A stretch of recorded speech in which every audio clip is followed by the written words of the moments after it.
حضرت سیدنا امام اعظم ابو حنیفہ رحمۃ اللہ تعالی علیہ کے پاس ایک شخص نے آ کے کہا فلاں آدمی زانی ہے. فرمایا تجھے کیسے پتا چلا؟ اس نے کہا حضور آپ تو. فرمایا کس نے بتایا تجھے؟ حضور میری بات تو سنے جلال میں آ گئی. فرمایا تیری طاقت کیا ہے؟ تو نے دیکھا ہے اسے بدکاری کرتے؟ تو نے کسی عورت کے ساتھ اس کو تنہا پایا ہے؟ ایسی حالت میں دیکھا ہے جس سے پتا چلے کہ گناہ کر رہا تھا؟ فلاں آدمی کہہ رہا تھا. فرمایا اگر میں چیف جسٹس ہوتا تو تجھے لٹکا کے 80 کوڑے مارتا. ایک مسلمان کے بارے میں تو نے یہ بات کر دی. اور جو لفظ کہے وہ بڑے سمجھنے والے ہیں. فرمانے لگے تو نے رسول پاک علیہ الصلوۃ والسلام کا فرمان نہیں پڑھا؟ میرے نبی پاک نے فرمایا جس نے میرے مومن کو دکھ دیا اس نے تو مجھے دکھ دیا ہے. فرمایا تو میرے رسول کو تکلیف دیتا ہے مسلمان کا عیب بیان کر کے؟ تجھے خیال نہیں آتا؟ تو سمجھتا نہیں بات کو؟ من اذا مسلمن فقد اذانی. حضور نے فرمایا جس نے مسلمان کو تکلیف دی اس نے مجھے تکلیف دی ہے. لوگ عیب جوئی اور عیب گھوئی کا فریضہ اور ڈھونڈتے پھرتے ہیں، ٹٹولتے پھرتے ہیں. اور بھائی مکھیاں دو قسم کی ہوتی ہیں. ایک شہد کی مکھی ہوتی ہے، جب بھی بیٹھتی ہے پھول پہ بیٹھتی ہے، اور جب اگلتی ہے پھر شہد ہی اگلتی ہے. ایک مکھی ہوتی ہے جو بیٹھتی بھی گند پہ ہے اور جہاں بیٹھتی ہے وہاں گند ہی چھوڑ کے اٹھتی ہے. کردار ایسا اپنائیں، اپنی سوچ کو، تفکرات کو اس طرح کا بنائیں کہ آپ کے ذہن اچھائی کو قبول کرے. آپ جب سامنے والے کو دیکھیں تو آپ کو اچھائیاں نظر آئیں، اچھائیاں. اور جب آپ بیان کریں تو پھر بھی آپ کی زبان سے اچھائیاں ہی نکلیں، اچھائیاں نکلیں. ذہن سازی کریں، اپنے آپ کو سمجھائیں. وہ کسی دانشور نے کہا، ایک شخص مجھے کہنے لگا لوگوں کے چہروں پہ گرد پڑ گئی ہے. فلاں کے چہرے پہ گرد تھی، فلاں کے چہرے پہ بھی گرد تھی، فلاں کے چہرے پہ بھی گرد تھی. اس نے مجھے کئی لوگ گنوائے تو میں ہنسنے لگا. کہنے لگا کیوں ہنستا ہے؟ کہتے میں نے اس کی اینک اتاری، ٹیشو پیپر کے ساتھ صاف کر دی. میں نے کہا بندوں کے چہرے ٹھیک ہے، تیری اینک پہ گرد پڑی ہوئی ہے. ادھر بھی تھوڑی توجہ کر لیتا تو اتنے لوگوں پہ الزام تو نہ لگاتا. حضرت میاں صاحب بول پڑے، کہنے لگے برا بندہ میں لبن ٹریا، جاگتے ملیا نہ کوئی. برا بندہ میں، میاں صاحب کی بات ہے، میری آپ کی نہیں. سانو تے 70-16 بجائے دیہڑی دا. میاں صاحب کہتے ہیں میں برا بندہ میں لبن ٹریا تے جاگتے تھا ہی کوئی نہیں کہ ملا ہی نہیں. کہتے مجھے نہیں ملا، مجھے نہیں. سمجھ لیں بات کو، بزرگوں کے افکار کو سمجھے. کہتے مجھے ملا اس لیے کہ میری سوچ ہی بڑی اچھی تھی، جو مجھے ملتا میں اس کے اندر اچھائیاں پیدا کر لیتا. مجھے نہیں ملا یہ نہیں کہ بندہ تھا نہیں، مجھے نہیں ملا اس لیے کہ میری سوچ ہی نہیں تھی. وہ ہے نا کہاں سے لاؤں جس میں لوگوں کے عیب نظر آئے. برے بندے نو میں لبن ٹریا تے جاگتے ملیا نہ کوئی، تے اپنے اندر چاہتی پائی تے میں تھوں برا نہ کوئی. اپنے اندر چاہتی پائی تے میں تھوں. مجھے سمجھ آئی من عرف نفسہ فقد عرف ربہ، من عرف نفسہ فقد عرف ربہ. جو اپنے آپ کو پہچان گیا وہ اپنے رب کو. یہاں تو الزام تراشیاں ہوتی ہیں، الزام تراشیاں. حضرت بہاؤالدین زکریا ملتانی رحمت اللہ علیہ اور بابا فرید الدین گنج شکر رحمت اللہ علیہ ایک زمانے میں ہوئے. ملتان کا ایک شخص حضرت بہاؤالدین زکریا ملتانی کے پاس مرید ہونے آیا. حضرت اس کو کونے میں لے گئے اور لے جا کے کہنے لگے تو ملتان کا رہنے والا ہے تو میں اپنے شہر والوں کے ساتھ دھوکہ نہیں کرتا. یہ جو میرے پاس لوگ مرید ہونے آئے ہیں یہ کوئی کہیں سے آیا ہے، کوئی کہیں سے آیا، تو میرے شہر کا ہے. میں کوئی پیر شیر نہیں، میں دکاندار ہوں، جیب میں ٹٹولتا ہوں لوگوں کی.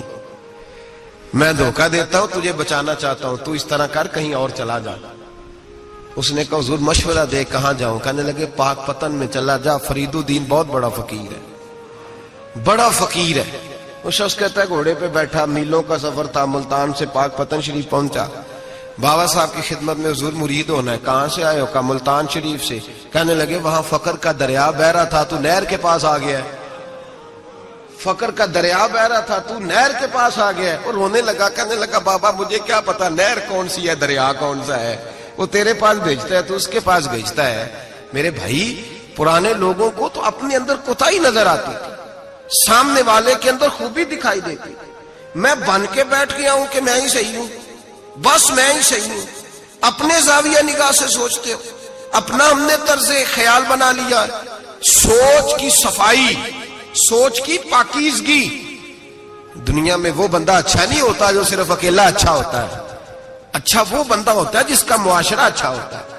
اچھا وہ بندہ ہوتا ہے جس کا خاندان اچھا ہوتا ہے. اچھا وہ بندہ ہوتا ہے جس کا حلقہ احباب اچھا ہوتا ہے. وہ اکیلا اچھا بن کے بیٹھ گیا صرف میں صحیح ہوں اور کوئی بھی نہیں. تو کس طرح صحیح ہو گیا؟ تو اوپر سے گرا ہے. تو کس طرح ٹھیک؟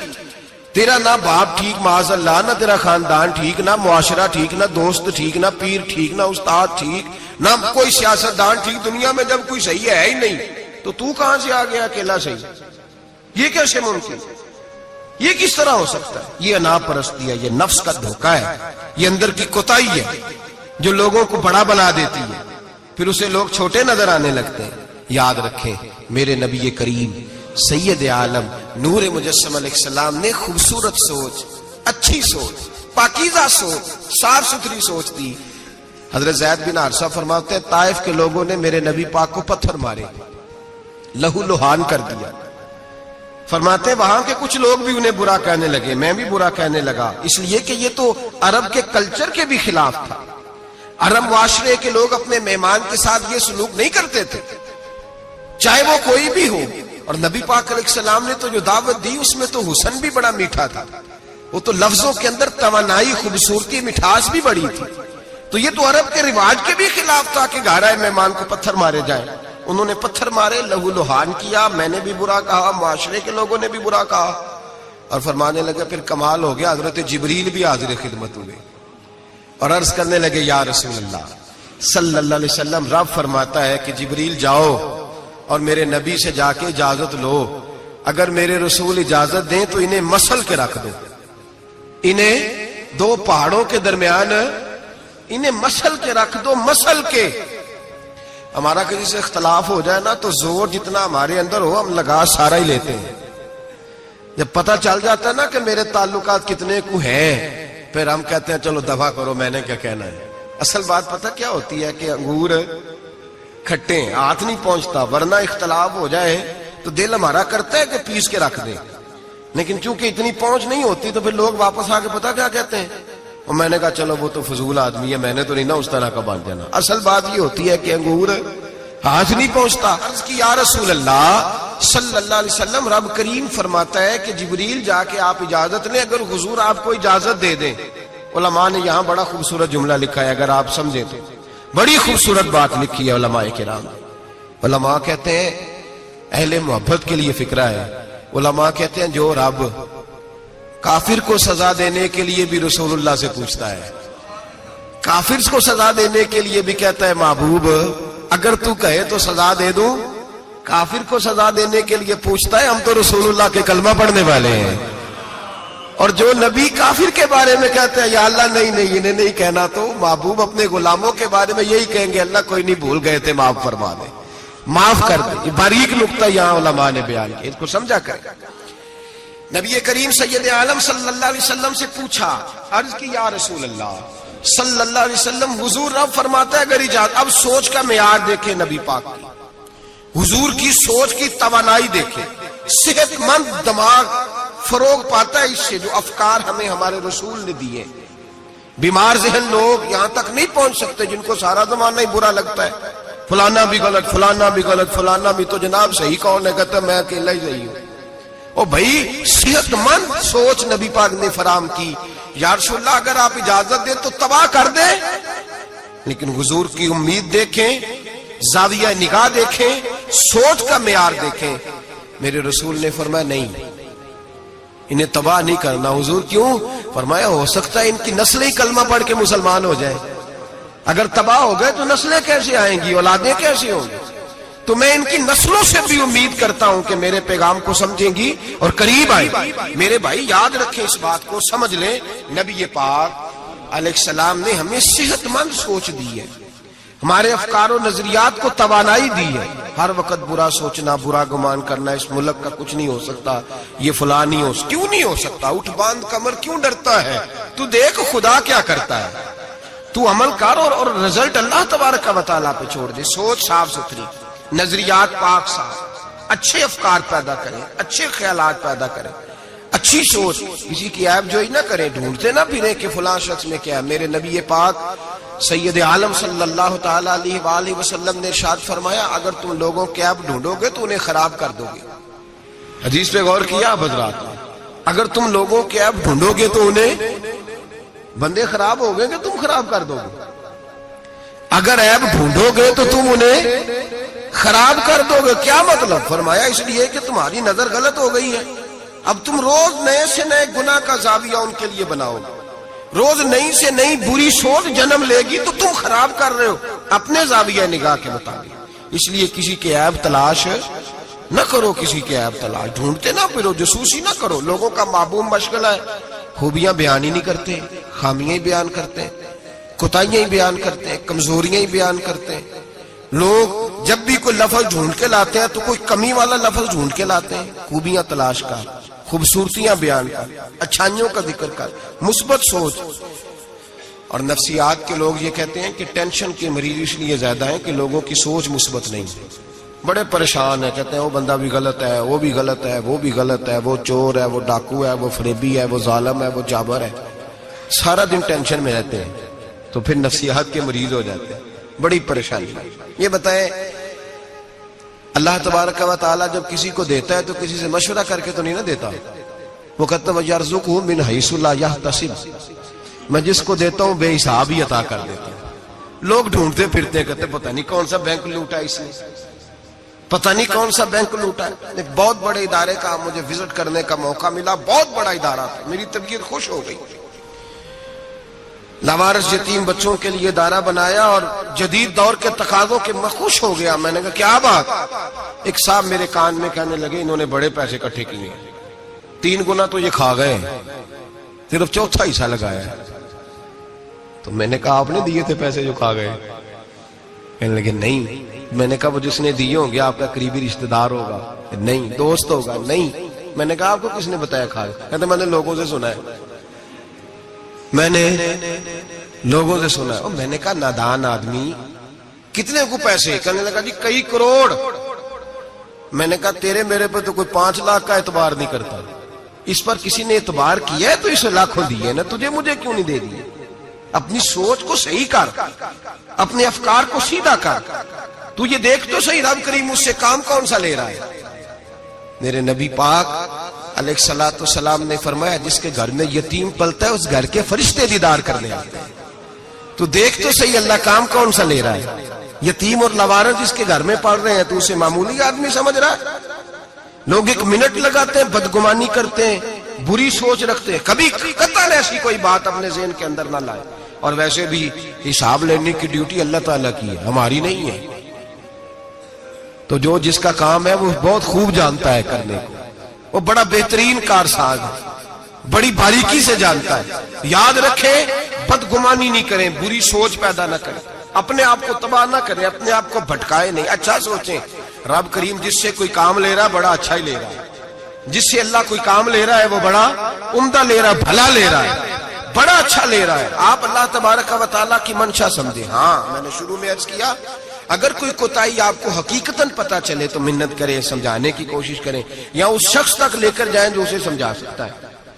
ہم کچھ نہیں کر سکتے، صرف کمیاں بیان کرتے ہیں۔ میرے نبی پاک سید عالم نور مجسم صلی اللہ تعالی علیہ وسلم نے سمجھایا ہے اپنے غلاموں کو۔ حضور نے پہلے تو فرمایا جاسوسی نہیں کرنی، کسی کا عیب، کسی کا کبھی بھی عیب تلاش، میٹھی بات، پیاری بات، خوبصورت بات تلاش کرو۔ نبی پاک نے فرمایا حکمت مومن کی گمشدہ میراث ہے۔ محمد ڈھونڈتا رہتا ہے، جہاں سے خیر ملتی ہے حاصل کر لیتا ہے، جہاں سے اچھائی ملتی ہے اس کو حاصل وہ ڈھونڈتا رہتا ہے۔ اس کے پاس جو زاویہ نگاہ ہے نا وہ بڑا حسین ہے، وہ تلاش کر کے اپنے حصے کی خیر کٹھی کر لیتا ہے، خیر کر لیتا ہے کٹھی، وہ ڈھونڈ لیتا ہے۔ کبھی عیب جوئی نہ کریں اور پھر عیب گوئی نہ کریں، کبھی نہ کریں۔ مثبت چیز سوچیں اللہ مثبت چیزیں عطا کرے گا، اچھائی سوچیں اللہ اچھائی نصیب کرے گا۔ یہاں تو حال یہ ہو گیا ہے کہ لوگ ایک برے آدمی کو دیکھتے ہیں تو سب کے بارے میں برا سوچنے لگ جاتے ہیں۔ وہ سرگودے میں نا تھوڑے دن پہلے ایک واقعہ ہو گیا، ایک دعا میں کرنے لگا ہوں، آپ نے آمین کہنی ہے، اللہ کرے سنی جاگ جائے اوے لوکی نیا گنے آکھے یہ میرے دل کے اندر کی گہرائی کی دعا ہے، مہربانی کریں آپ کی قبول ہو جائے گی، میرے گناہگار کی بھی بات بن جائے گی۔ دعا کریں سنی جاگ جائے، یہ جاگ جائے، اس کو ہوش آ جائے۔ علماء پہلے دن سے شور کر رہے ہیں، اور میں شور نہیں کرتا، میں پنجابی کا لفظ کہتا ہوں، میں تو کلپتا ہوں، صحیح معنوں میں شور نہیں، میں تو کلپتا ہوں۔ اس لفظ کے اندر ذرا نا تگڑائی زیادہ پائی جاتی ہے، میں تو کلپتا ہوں روز کہ خدا را معیار بناؤ۔ ہم اتنے کمزور لوگ ہیں، جدھر مرضی چلے جائیں گے، لوگ ویڈیو دکھا رہے کہہ رہے ہیں ایک اور تہاڈا پیر پھڑیا گیا، میں کہ ساڈا نہیں تہاڈا ہے، تسی رکھ لو، اسی اس چول دا کی کرنا ہے، وہ رکھے اپنے پاس سامان۔ ایک منٹ میں آپ، اللہ تبارک و تعالیٰ نے مجھے بڑا وقت ہو گیا یہاں آپ کے ساتھ گفتگو کرتے، میرا نہیں خیال کہ کبھی ہم نے لچک دی ہو، دوسروں نے کیا تنقید کرنی ہے، ہم سب سے زیادہ ایسے لوگوں پہ تنقید کرتے ہیں۔ اب میرا سوال ہے، شرابی کے پاس کون جا کے بیٹھتے ہیں؟ متقی آدمی بولے۔ نشئی کے پاس کون جاتا ہے؟ جواریے کے پاس کون جاتا ہے؟ او بھائی، ان آستانوں اور درباروں پہ وہ لوگ جاتے ہیں جو خود نفسیاتی طور پہ ٹھیک نہیں، خود نفسیاتی طور پہ ٹھیک نہیں، تو ایسے ہی نہ الزام لگا دیں کہ وہ فلاں بندہ تھا تو بڑا ظلم ہوا، ان لوگوں کے ساتھ زیادتی ہوئی، مومن جس نے قتل کیا وہ جہنم میں جائے گا۔ من قتل مومنا متعمدا فجزاؤہ جہنم، اللہ فرماتے ہیں جان بوجھ کے مومن کو قتل کرنے والے کی سزا جہنم ہے اور ہمیشہ اس میں رہے۔ لیکن نمازی کے پاس نمازی جائے گا، قرآن پڑھنے والے کے پاس قرآن پڑھنے والا جائے گا، درود شریف پڑھنے والے کے پاس درود شریف پڑھنے والا جائے گا۔ ان آستانوں پہ، ان جعلی درباروں پہ لوگ جاتے ہی وہ ہیں جو حقوق العباد سے بھاگے ہوئے، جو شرابی، کبابی، نشئی، ٹال کڑال والے وہ جاتے ہیں۔ تو جب جائیں گے تو سزا پائیں گے، کیوں جاتے ہیں؟ کس نے کہا جانے کو؟ اور میں بڑی دیر پہلے کا یہ بات کہہ رہا ہوں اور کہتا رہوں گا انشاءاللہ تعالی۔ میں اکثر کہا کرتا ہوں کہ بی بی گئی پیر پہ، پھر حالات خراب ہوئے، پیر پہ پرچہ ہوا، تو جس خاوند کی بیوی گئی اس خاوند پہ بھی پرچہ ہونا چاہیے۔ اس کی بیوی کیوں گئی تھی پیر کے پاس؟ اس پہ نہیں ہونا چاہیے؟ اس بھائی کو نہیں گھسیٹنا چاہیے جس کی بہن گئی تھی اکیلی تویز لینے؟ اس باپ کو پکڑ کے نہیں گھسیٹنا چاہیے عدالت کے اندر جس کی بیٹی بغیر پوچھے جاتی ہے تویز دھاگا کرانے؟ کدھر ہوتے ہیں وہ سارے؟ اس لیے ایک منٹ میں نہ، اور پھر ہمارا کوئی تعلق نہیں ہے ایسے لوگوں سے، اور ہم شرمندہ بھی نہیں ہیں، ہم بڑے دلیری کے ساتھ کہتے ہیں الحمدللہ تبارک و تعالی، ہمارا دور دور تک ہماری جماعت کا ان سے کوئی تعلق نہیں۔ ہماری جماعت کا تعلق پیر میر علی شاہ صاحب کے ساتھ ہے، ہماری جماعت کا تعلق امیر ملت پیر جماعت علی شاہ محدث علی پوری کے ساتھ ہے۔ 104 سال کا بابا ہو پھر بھی مسواک کر کے کھڑا ہو کے نماز پڑھے اور 4 سنتیں ادا کرے، اور لوگ کہیں کہ پیر صاحب بیٹھ کے پڑھ لے، اتنے بوڑھے ہو گئے۔ تو آپ فرمانے لگے میں بوڑھا ہوا ہوں، عشق تو بوڑھا نہیں نہ ہوا، میں اپنے رسول کی ہر ادا پہ عمل کر کے دکھاؤں گا۔ ان لوگوں کے ساتھ ہمارا تعلق ہے، ایسی فٹافٹ اٹھ کے بات، ہمارا تعلق اعلیٰ حضرت فاضل بریلوی کے ساتھ ہے۔ اعلیٰ حضرت فاضل بریلوی رحمت، ایک پیر صاحب نے دعوت دی، پیلی بھیت کے پیر صاحب تھے، دعوت دی، ان کے جلسے میں عرس پہ اعلیٰ حضرت گئے، اور جب میرے امام پہنچے تو بے پردہ بیویاں سامنے بیٹھی تھی۔ میرا موضوع نہیں تھا لیکن بات ہو رہی تھی، سوال پوچھا جا رہا تھا تو وضاحت ضروری سمجھ رہا ہوں۔ بے پردہ بیویاں سامنے بیٹھی تھی، اور وہ بزرگ سید بھی کہلاتے تھے۔ اعلیٰ حضرت رحمت اللہ علیہ واپس پلٹے، واپس بھرے مجمع میں اٹھ کے آ گئے، دوڑا آیا، لوگ بھی تھے، کہنے لگے حضور آپ امام ہیں، بزرگ ہیں ہمارے، آپ کا رویہ نرم ہونا چاہیے، تھوڑا خیال کریں، کوئی غلطی ہے تو سمجھائیں، آپ جا رہے ہیں، کوئی غلطی ہے تو سمجھائیں، رویہ نرم ہونا چاہیے، سمجھا دیں، آپ اٹھ کے جا رہے ہیں۔ آپ فرمانے لگے جو رسول اللہ کی شریعت کا لحاظ نہ کرے اس کے ساتھ نرم رویہ نہیں رکھنا چاہیے، نرم رویہ نہیں رکھنا۔ فرمایا اگر آپ سید نہ کہلاتے ہوتے تو پھر میں کھڑے ہو کے بات کرتا، نرمی صرف اس لیے کی ہے کہ تیری نسل پاک میں ہے بچہ بچہ نور کا۔ لیکن وہ شاہ بھی کوئی قیمتی بزرگ تھے، سید صاحب بھی، اور کہنے لگے حضور بھی میری طرف دیکھیں، بڑے مجمع میں کہتا ہوں مجھ سے غلطی ہوگی، آئندہ نہیں کروں گا۔ اور پھر میرے امام کی شان دیکھیں، جب شاہ صاحب نے بڑے مجمع میں کہا غلطی ہو گئی آئندہ نہیں کروں گا، تو لوگوں نے دیکھا کہ کروڑوں سنیوں کا تنہا امام زمین پہ جھک گئے اور سید کے پیر چومنے شروع کر دیے۔ فرمانے لگے اگر آپ غلطی مانتے ہیں تو میں بھی رسول اللہ کی اولاد کا نوکر ہوں۔ تو میرے بھائی یاد رکھیں، ایسے ہی تھوڑا آ گئے ہم، کوئی ایسے گرے پڑے لوگ نہیں جس مرضی آدمی کو اٹھ کے ماننا شروع کر دے۔ ہماری عقیدت بڑی غیرت مند ہے، ہمارے نظریات بڑے پختہ ہیں اور ایک منٹ کے لیے بھی ہمیں کوئی شرمندگی نہیں، پھاڑ کے ادھر پھینکتے. ہم کیا سمجھتے ہیں کسی کے درجنوں مرید ہوں یا لاکھوں مرید ہوں، ہمارے لیے کسوٹی رسول اللہ کی شریعت ہے، نبی پاک کا دین معیار ہے. اور میں ایک بات درجنوں دفعہ بیان کیا، پھر دہراتا ہوں. داتا گنج بخش علی اجمیری رحمت اللہ علیہ 1000 سال پہلے کشف المعجوب میں لکھ کے گئے حضرت بایزید بستامی کا قول. آپ فرماتے ہیں تمہاری آنکھوں کے سامنے، یہاں تو کرامت دکھاتے ہی کوئی نہیں، کہانیاں سناتے ہیں، کہانیوں پہ لوگ لگ گئے. کون کرامت دکھاتا ہے؟ کہانیاں سناتے ہیں، لوگ لگ گئے، اس کو آرام آیا، اس کو آرام آیا، تو بھی چل تو بھی چل. یہاں تو بھیڑ چال ہے، بھیڑ چال بن گئی ہے. حضرت بایزید بستامی فرماتے ہیں اگر تم کسی شخص کو دیکھو کہ پانی پہ مصلی بچھا کے نماز پڑھتا ہے، ہوا میں اڑتا ہے اور اپنے ہاتھ پر پورا درخت اگا دیتا ہے، اور پھر دیکھو وہ نبی پاک کی شریعت کی مخالفت کر رہا ہے، اسے پیر نہ سمجھنا، بے دین سمجھنا. آنکھوں سے کرامت دیکھ بھی لی، تم نے دیکھ لیا سارا کچھ، اور اگر وہ سنت شریعت کا پابند نہیں تو ہماری نظر پہ چڑھ سکتا؟ ہماری نظر میں. مجھے ایک صاحب کہنے لگے